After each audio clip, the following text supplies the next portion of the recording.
this early pregnancy ultrasound video, we will discuss about the pregnancy ultrasound of 8 week 2 days fetus. So this is ultrasound of 8 week 2 days fetus with fetal cardiac activity and fetal echoes in fetal movement present.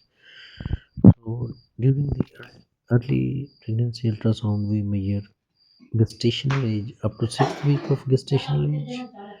From 6th to 13th week of gestation, we measure crown rump length. So now you can see the fetal cardiac activity is present, which is appear almost about 6 to 7 week. So this is how we measure crown rump length from crown to rump, excluding the limb. So this is about 17.8 mm crown rump length, corresponding to 8 week 2 days of gestational age. So we measure gestational age sac from up to the 6th week of gestation. We only measure gestational sac, which is measured from inner to inner.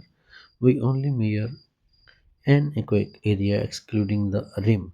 Gestational sac is about 37.7 mm, corresponding to 8 week days. So early pregnancy ultrasound parameter are crown rump length from 6 to 7 13th week.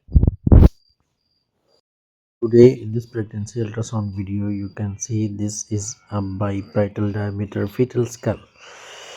So this is one of the fetal biometry parameter, biparietal diameter. So on the lower side you can see the posterior placenta, fetal cardiac activity is present, liquor is adequate, placenta is posterior. Liquor normal values varies from the 7 to 23 centimeter. Fetal spine is normal, presentation is cephalic, lie is oblique, placenta posterior, liquor adequate, fetal cardiac activity present. So this is how we mention the parameters during ultrasound, pregnancy ultrasound reporting. So cephalic presentation, lie oblique, fetal cardiac activity present, placenta posterior, liquor adequate, no fetal anomaly seen during the scan. This is a fetal abdomen, one of the parameter used in fetal biometry